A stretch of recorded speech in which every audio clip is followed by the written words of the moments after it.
no one in the school's history had done an exchange in Australia, and basically structured my own curriculum. I'm Sam G, a triple registered architect who has practiced across South Africa, Australia, and the USA. This is your design passport: real stories, practical pathways, and global design ideas to help you build a career and a life that travels with you. Ready? Let's stamp your passport. Welcome back to Your Design Passport. I'm Sam, and today I'm excited to share a conversation that blends architecture education, travel, and a unique approach to licensure. My guest is Emily Perna, an emerging architectural professional whose path weaves between Texas, Sydney, and the ARE exams. While studying architecture at UT Austin, Emily took a semester abroad at the University of Sydney, an experience that not only expanded her worldview, but also changed how she saw studio culture, collaboration, and the field as a whole. We're going to talk about how she found that opportunity, the step-by-step logistics of studying abroad, and the unexpected shifts she discovered while working inside an Australian studio environment. But that's only half of why Emily's story stands out. She's also taking a less traditional approach to licensure, finishing her ARE exams first before completing her AXP hours. It's a path more people are considering, but few are talking about. We'll get into how she planned her study schedule, how she juggled full-time work and soccer, what's changed recently in the exams first model, and her best advice for anyone navigating the same process. Whether you're an architecture student, on the road to licensure, or simply curious about what it's like to study for a semester of architecture in Australia, this episode is packed with practical steps and real lived experience. Emily, welcome to the show. Okay, let's hear a little bit about yourself and tell us how architecture became the thing that you decided to study. So I found myself on the architecture path like a lot of my peers in college, starting out as a self-proclaimed Lego kid. I used to go through the bins of Lego pieces for hours with my younger brother and just really loved creating a building. And then in school, I really loved math and science and thinking that way, but also grew up doing arts and crafts with my mom. And so architecture just seemed like a great way to blend everything. And I was kind of led down that path by people who saw that I had a passion for both. And then when I was deciding between engineering and architecture, I decided that architecture was the path that I wanted to go on because it still had the artistic side that I liked doing, in addition to all of the critical thinking and math and science that I also liked doing. Math and science. Couldn't say that I was the biggest fan.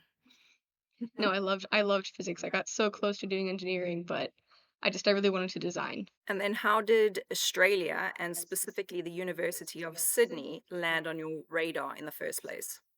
So I don't really know where the obsession with Australia started, but it had to be somewhere in high school, early high school, where I just decided that I really needed to go to Australia.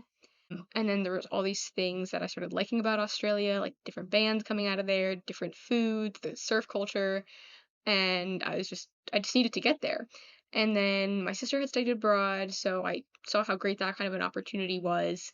And then when I really sat down to look at my options for studying abroad, I just Googled architecture programs in Australia and looked at the top few, and Sydney was a really high city on my want to visit list, so I kind of honed in on my options there.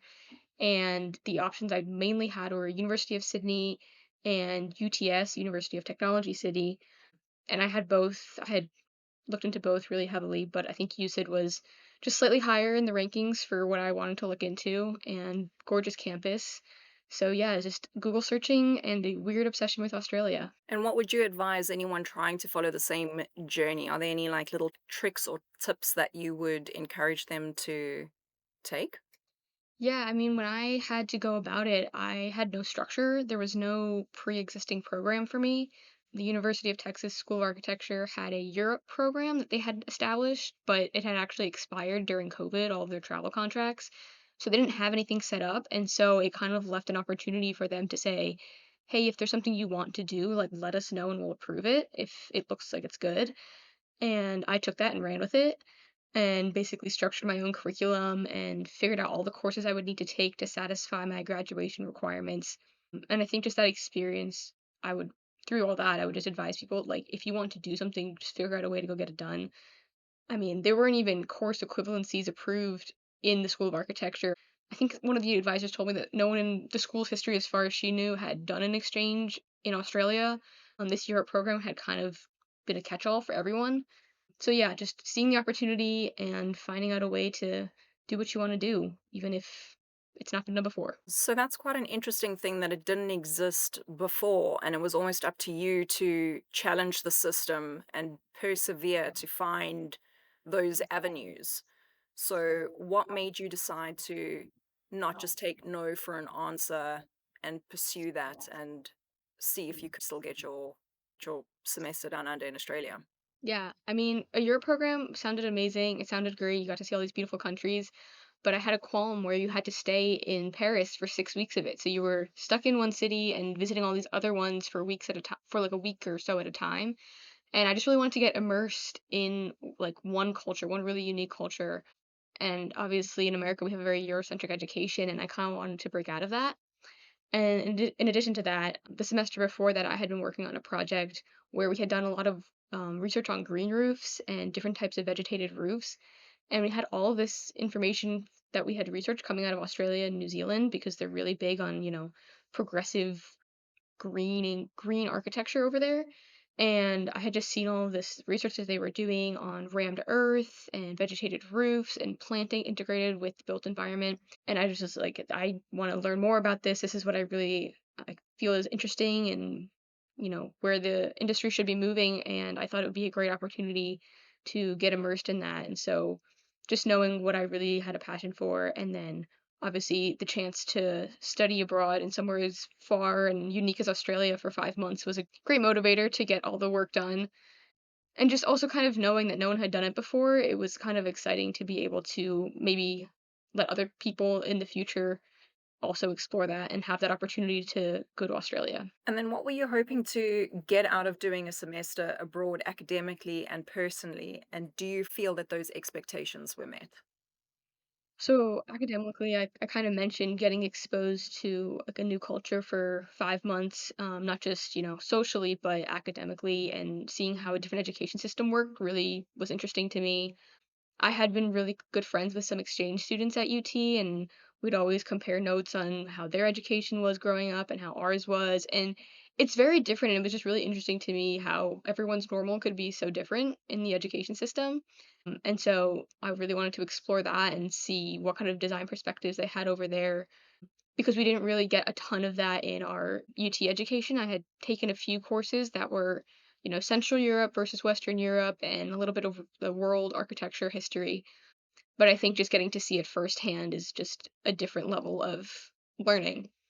And then personally, I think the immersion in a new culture, obviously that was so exciting. I've, lived in the US my whole life.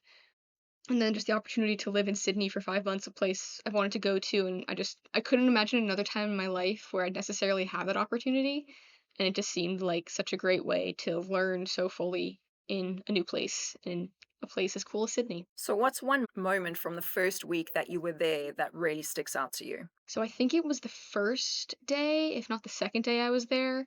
I linked up with a bunch of Americans and a couple Brits, and they're like, "Hey, we know about this market called the Rocks. Like, we're all gonna walk there." They had no idea how far it was. I think it ended up being like a 3 to 4 mile walk, but it was through the heart of Sydney, and so we just saw like all of Sydney. And we turned this one corner, and then out comes the Harbor Bridge from behind all these buildings, which was insane. What still one of my favorite views to this day after 5 months there.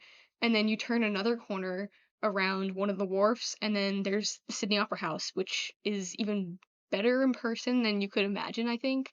That I ended up running that route so many times while I was there just as an excuse to go see the Opera House, and it never got old. I think the last day I was there, I woke up super early just to go on that run one more time, and you don't forget that view. It's so iconic, and everything is it's so big, and yeah, that moment was pretty cool. I have to agree with you. Sydney Opera House is definitely more impressive in real life than any photos could ever do any kind of justice to it. Yeah, So, it gets what better the closer you look. 100% agree. And would you say that there's anything that you have brought back with you into your daily life that you've learned from Australia? Yeah, I would think something that surprised me that I wasn't aware of when I went there was how much of an effort they've made to really recognize the Aboriginal culture there. And I know it's been a long process and a complex process, and I know that they still believe that there's a lot of work to do. But in my studio in particular, there was a really conscious effort because the project was sited along Sydney Harbor, where there is a lot of Aboriginal history. And my site in particular was an island that was known for its Aboriginal history. So they're really conscious of, making people aware of that and recognizing it and honoring it. And even the first day of orientation, they had an Aboriginal tribe come in and do like their traditional welcome ceremony, which was really awesome to see and so different from anything I'd ever experienced before. And I just think that kind of recognition of how land has been used previously and is still important to recognize how we can carry that through the designs of today. I think that was something that was really shocking to me and a noticeable difference when I got back here and working in Texas. I came back in the semester that I was working in right after that. We were working in East Texas on, I believe it was a nature preserve, and there was a lot of history that had to do with Native Americans there. And I remember going up to my professor and saying, "Hey, is there a land acknowledgement for this township or this city?" He's like, "Oh no, they don't do that." And I hunted and hunted, and they just simply didn't have it. I don't even think the state of Texas has one. And it was just something that I had never realized before how critical it was to understanding the land and the site that we're building on. And I think that's something that I'm going to try to take with me as I continue designing. And then, can you walk the listeners through the step by step process of getting the semesters approved from application to visas to tuition and credits? Yeah, so the earliest thing I remember doing was making a monster Excel spreadsheet of all the courses I needed to take to graduate, all the course offerings that they had in Sydney, and then just trying to figure out what looked equivalent. So I needed semester of studio, and so I looked at the highest undergrad studio level they had because I was going to be a fifth year, matched that up, and then I needed an elective course. So I looked at an elective course that would have some, similarities that could be applicable to design culture almost anywhere. And then I remember there was a specific Texas Global, which is the people that organize all study abroad and exchange programs at Texas. They had their regular study abroad application, like why do you want to study here? What program are you applying for? I think a regular couple of essay questions, nothing too crazy. And then the biggest hurdle I had to do was actually presenting all that course equivalency information to my advisor, and then more importantly to the undergraduate dean. And I know for a lot of other schools and other programs, they have a database of pre-approved courses, but when I looked at the School of Architecture, there were zero.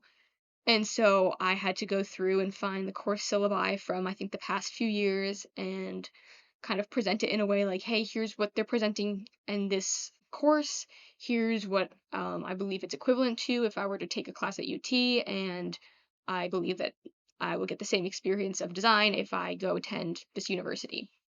And so that was a bit of a fight, and I definitely had to hound my advisor and dean in person at a couple of events that were completely unrelated to study abroad and say, hey, how's the approval looking for that? I remember I needed a couple of teacher recommendation letters, which that wasn't too bad. I had good relationships with my studio professors mostly. I will say though, because I was kind of doing it on my own, I didn't have like a go-between to the study abroad office, and so I got some very last minute information. And I think I found out on a Wednesday morning that I needed to attend something that Wednesday night that it was required for me to go and then get in recommendation letters by Friday because it hadn't been communicated that there was any sort of deadline coming up. So that was a bit of a struggle. And once I had remembered who the contact was, and I was told who was organizing all exchanges, I was on her back as well. And I was just like, hey, I'm doing this by myself, so I have a million questions. I have no one to go to in my own school, so I'm coming straight to you because you know better than I do, and I'm really in the dark here. And in terms of just travel logistics, I had to get a visa, student visa, which was all electronic, and I think it came through in like 20 minutes. So that was really great. I expected it to take days or weeks, and I think it was almost instant. And then tuition, I believe went through Sydney because it wasn't a Texas sponsored program. It was an exchange that you apply to the University of Sydney. And to that point, there was an application to the University of Sydney, where they would approve you conditionally based on whatever they had received. I know I had to send in a transcript. I may have had to send in portfolio samples, but I can't remember exactly about that. And then there was a whole bunch of resources for housing and stuff that were third party, but Sydney knows that, people coming from across the world don't necessarily know where to live. Student housing was, there were resources available to help you with that. And I think that is all it took. Just a few steps. And what would you say would be the hardest in all of that? Do you think it was more managing the people, making sure that your application got through, or was there another aspect that you found more difficult? I think that was probably the hardest part, just getting all the different parties on the same page because they weren't really in communication with each other. And so it was me trying to get information from one person and get it to the other person in a timely fashion. But also this the decision of timing it all because I had planned it, I think, over a year before I actually went and then decide to delay a semester or a year for a host of reasons. But just having it all kind of ready to go and then having it timed when you send it out and get the right people involved because you don't want to get everyone involved too early, but you also definitely don't want to wait too late on things because it is such a big effort to get out there. But I think the course equivalencies were the biggest stressor of everything, but it worked out. So, I must say that's one thing that Australia is very good with. There is a system and it works. yeah. So I had to build my own system a bit here, but in the end, it turned out fine, and I took some great classes. And then how would you describe the studio culture in Sydney compared to what you had in the US? So the main difference was the schedule actually. In my experience, at least at Texas, we would have studio 3 times a week for about 4 hours in the afternoon. It was a 5 credit hour class, and I think it was 10 hours total because for Fridays it would only be 2 hours. All architecture students know you're spending way more time than that, but that's what was structured in your schedule. At Sydney, I don't remember how the credit hours exactly panned out. I think it was probably a 4 credit class, which was pretty hefty for University of Sydney, but it was all on one day. So Tuesday was just studio day. So you would come in the morning and go right into studio in your small group. And then I think around 11 a.m., we would have an hour-long lecture from the head of the studio, who was considered the professor. And then you'd have your lunch break, and then you'd go back to your cohort, who was led by someone called a tutor, which is similar to a TA here. And they were the ones that were with you day to day, looking at your work. And they were in groups of about, I think, 10 to 12 of us. And we were all split up in this large open space with these half height partitions that you could move around. It was very different from Texas where we all had our own studio space and our own desks.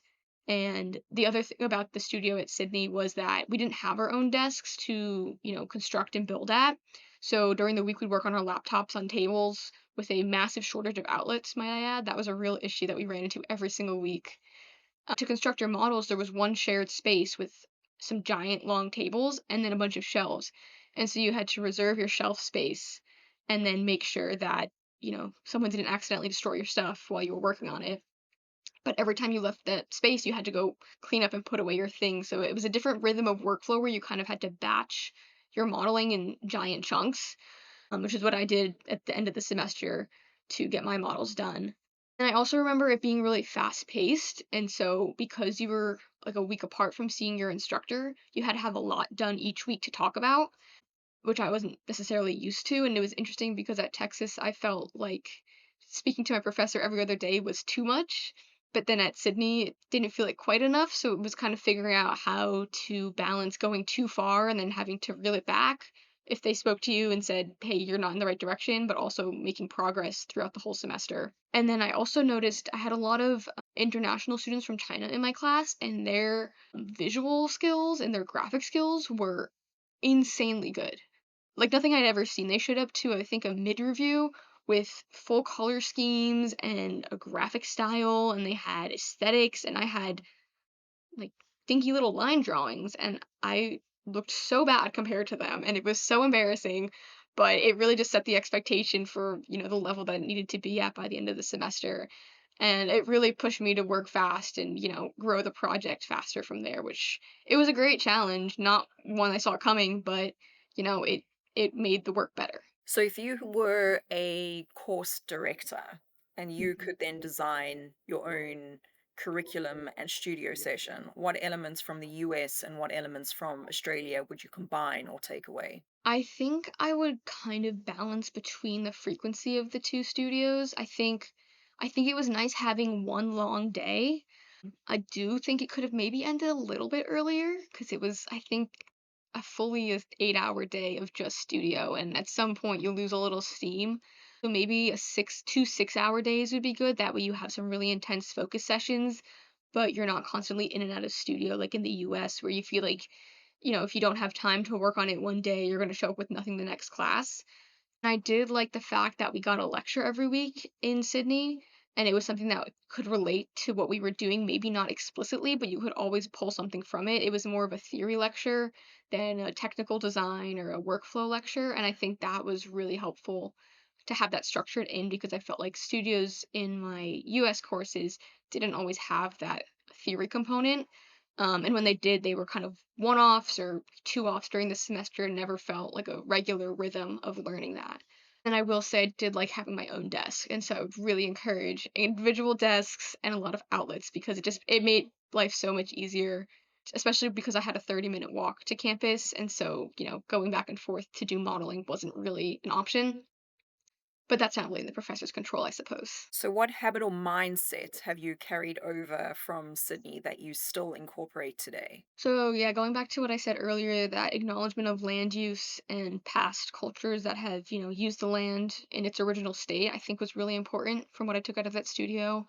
Coming in as an international student with honestly a very lacking knowledge of Aboriginal culture in Sydney, I had to be super careful with, how I portrayed things and how I spoke about things, and it was a challenge. I was scared every time I presented that I was gonna offend someone and my tutor would come speak to me, but she was really helpful in encouraging me to, what's the idea you want to convey, and then, guiding me for how to say it in a historically accurate way that was respectful of Aboriginal culture.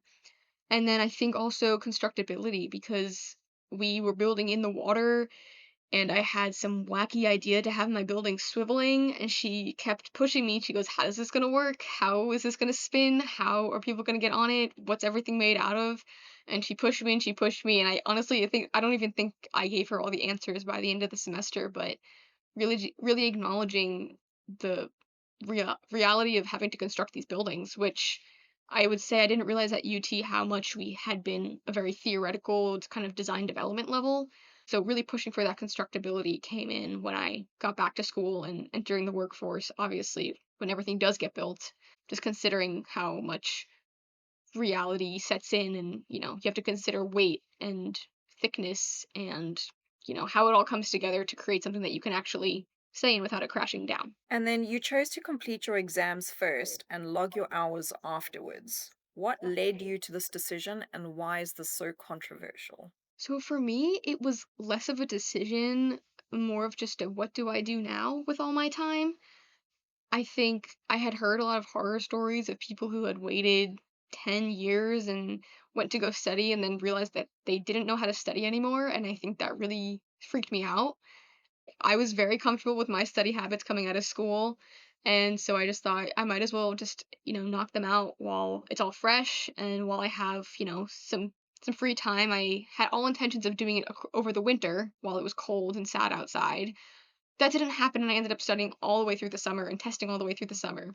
But the intention was to, get the ball rolling, I think about 6 months after graduating and once I was settled into my new job, refining those study habits and powering through these exams. I don't know why it's necessarily so controversial because the people that I'm closest with out of school have all done the same thing. And so when I kind of, made that, I guess, decision to take them, I just thought it was the normal path, or at least, not a super controversial or rare one. But the more I, get into the industry, the more I realize that not everyone does it this way. So I can't necessarily speak to the controversiality of it. I just thought it was normal. And then how did you manage your study time while working full time, hitting all of your deadlines, and staying committed to your soccer team?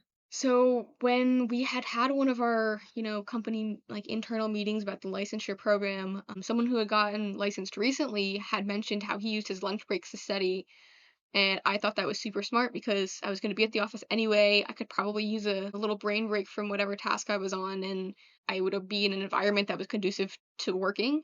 So that's kind of where I started. I used my lunch breaks to study, so that was kind of my non-negotiable every day. I mean, around deadlines, it would get a little hairy sometimes, and in that case, I would come in early and do an hour or an hour and a half, but mainly using my lunch breaks as, like, my set time to study, and on top of that time, I would stay after work, and I had about an hour and a half to 2 hours in between 5 o'clock and when I needed to leave for soccer practice.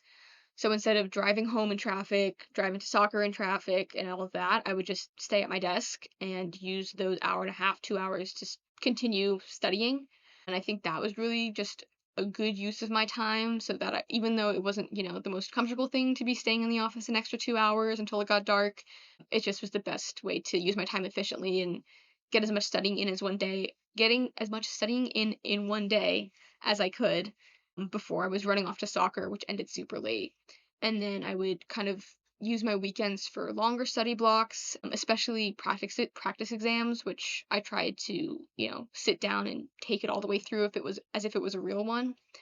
Reserving the weekends for longer study blocks or kicking off a section or finishing up a section and then just kind of crossing things off the list through the week. Even if one day I didn't want to do a bunch of lessons, I would at least read through my notes that I had already taken or review a previous section, just something to keep my mind fresh on the material.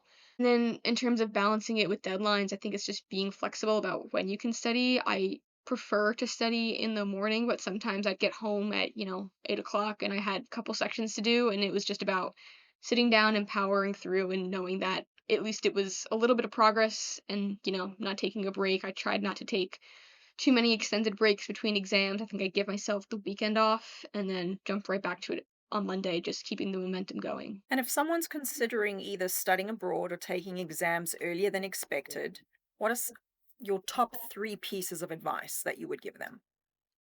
I think for studying abroad to start, I would say balance your course load with the time you're going to want to explore, which isn't something I think I did super well.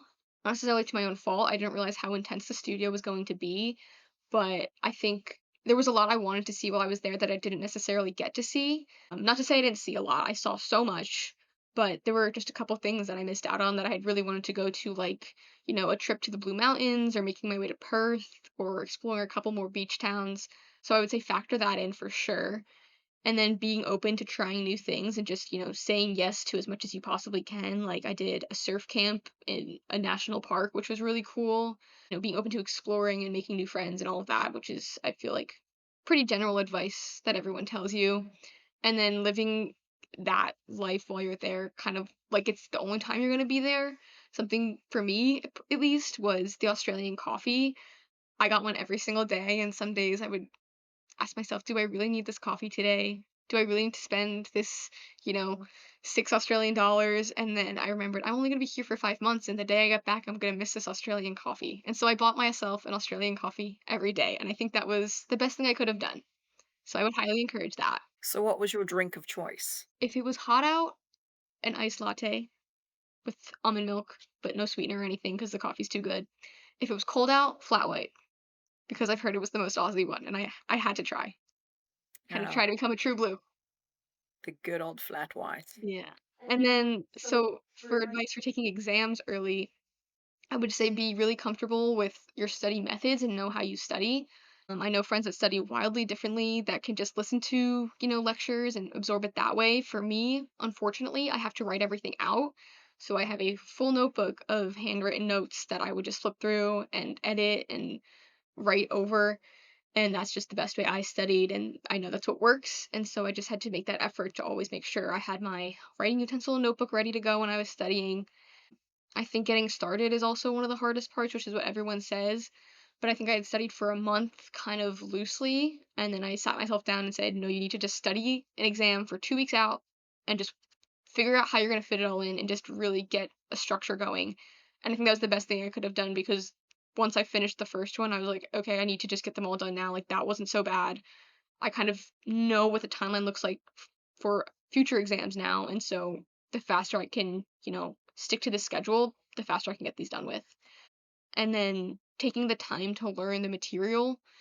I've heard that there's some strategies where you study a bunch and then take them all really fast, which I've heard it work for some people. I can't fathom how it does, and I would say don't get pressured to do that. Just figure out a rhythm that works for you. For me, it was about a month in between exams, and then if there were exams that had overlapping content, I could study them together, I would give myself about 2 weeks between those just to kind of hone in on what was more specific to each exam. So just not, getting caught up in everyone else's recommendations, just kind of finding a system that works for you, knowing how you study and how you can structure your studying to take your exams in a timely manner for you. There's no rush, at least for me. And what's one misconception people have about studying architecture abroad? I would say that people always expect that you're gonna come away with like some new favorite building or, your whole design perspective is gonna be changed or you're gonna go there and say, "Oh, it was good, but I've done my time there and I'm good. I'm good." There was one other person I think from my year that went abroad the same time I did, and I think we compared notes and we both loved the places we went. We would totally go back and we kind of still loved the place as much as we had before we went. And that was something I was a little worried about, that I had set my expectations too high studying abroad and saying, "Oh, okay, like you don't know what it's really going to be like. Just, tame your expectations and, maybe it won't be as great as you thought it will." But it was every bit as good as I thought it was. The Sydney Opera House is still my favorite building as it was before. And I don't think that my design perspectives has necessarily changed or my style. I think it's just kind of been enhanced a little bit, and it now just has, like, a sprinkle of outside influence, which I think is really nice to have to be able to get a fresh perspective, to incorporate into, like, your own design style. It's not like a full shift. I wasn't, like, Australian brainwashed or anything. I just kind of learned a new way of going about things that I could incorporate into my own practice. And have you had one moment that's proved that this was the right path for you? I mean, I think accomplishing all my exams this fast is a pretty good indicator, and the fact that as I was able to thankfully pass them all on my first try, I think that was a pretty good indication that I'm headed in the right direction. My whole architecture school experience, I think, was just really in line with what I had hoped it would be. I had done a pre-college architecture camp my junior year of high school, which I didn't realize at the time how similar it was to what I would actually be doing because I had no sense of it. But it was exactly the same. We were in studio, we were building models and printing drawings and staying up way too late, criticizing our own work, and I had so much fun at that camp, and then college was, like, every bit as fun as that camp was, and I think in my 5th year as I was graduating, I look back on all the years and I was like, all that time spent in studio, like, as brutal as it was so much fun. I loved the projects I did. I made a couple of really great friends out of it, and I think it was the best major I could have picked. I did 1 year of engineering, which I consider, like, a regular major where you have a normal schedule of classes and stuff, and it was fun for a year, and there were aspects I missed, but I think I liked kind of the weirdness of the degree. It just felt kinda like me, just, doing my own thing that not everyone in the school really understood or was doing, but, it was something I really liked doing and working with my hands and doing my structures classes, but also designing and being in Adobe Illustrator. I think all of that coming together and that whole school experience was really it. And I think also just getting to go to Australia with it. Like, I don't know any, well, I know one friend that did the same exact thing as me and we're really close, but there aren't a lot of people at Texas that, study in Australia. And I think having that opportunity through architecture, I think it all just comes together really nicely. And do you think that you would have any advice if you had to redo everything again? Do you think that you'd give yourself some different advice, or do you think you'd follow the same course that you did? I think I would follow the same course, and what comes to mind is the fact that I didn't have a lot of working experience coming out of college. I had done some internships, but mostly during my semesters. I didn't really do the whole summer internship thing. I think I had one summer internship throughout my 5 years. One reason was COVID, but I had, several other summers, and I kind of prioritized, my own path over what the normal path was when everyone was saying you have to get, your summer internship after your second year, or after your third year, or after your fourth year. There was a year where I needed to spend some time with family and I did that. And then there was a year where, I was preparing to go to Australia, and so there wasn't really time, and I could have, reorganized my schedule to fit in these internships and, take my summers in Texas and maybe not necessarily with my family at home, but I don't regret not doing it because I came out of school and thankfully still landed a job. And I think those summers I had and my ability to go abroad, I think I wouldn't trade that. Awesome. And is there any advice that you would give anyone starting out? I would say have fun with it and don't let it scare you. And also know that is if you're a first year and you see the fifth year stuff, trust me, you'll be able to get there. And I had, when I was in my first semester, I was online in the summer during COVID, and we were literally taping together boxes made out of paper. And I said, how the heck am I going to design a building and have beautiful graphics in, a few years? And, you know, somehow they figured out how to make you do it. I think it might be a little bit of brainwashing, but you get there eventually. And then I would also say just, have minimal expectations every semester because the way it worked at UT is you would get a new studio every semester and there was just so much variety. And I think some of the most fun studios were the ones I didn't expect to be so enjoyable. So being open to different project types, different, studio structures, and just trying to learn as much as you can, I think, because there's so much to learn within architecture. And is there anything you wish I had have asked you? Oh, I will say the main reason I wanted to delay my study abroad experience by a year is because I got to experience the Women's World Cup while I was in Australia. And as a soccer player and an architect, I got to see all these amazing Olympic venues in Sydney, and I think that was some of the coolest experiences I could have had, both as a fan and as a designer, and it's something I'd love to do one day is design stadiums for women's sports. So, I think that was a huge influence on, helping me discover that path. That's amazing. Thank you so much for joining us today, Emily. Good Thank you for luck with having your me. career. Thanks. Emily, thank you so much for sharing your journey, especially the reality of what it looks like to design your own study abroad path when the system doesn't already exist. From navigating approvals and logistics to thinking intentionally about licensure and long term career decisions. This conversation pulled back the curtain on the parts of global education we rarely hear about. I know listeners are walking away with clearer expectations, more confidence in asking the right questions, and maybe even the permission to trust that there's more than one right timeline in architecture. If you'd like to connect with Emily or explore more of her work, you'll find all the links waiting for you in the show notes. And if this episode resonated with you, make sure you're following Your Design Passport. Share this conversation with a friend in architecture who's thinking beyond the traditional path, and stay tuned for more global stories from inside the design world.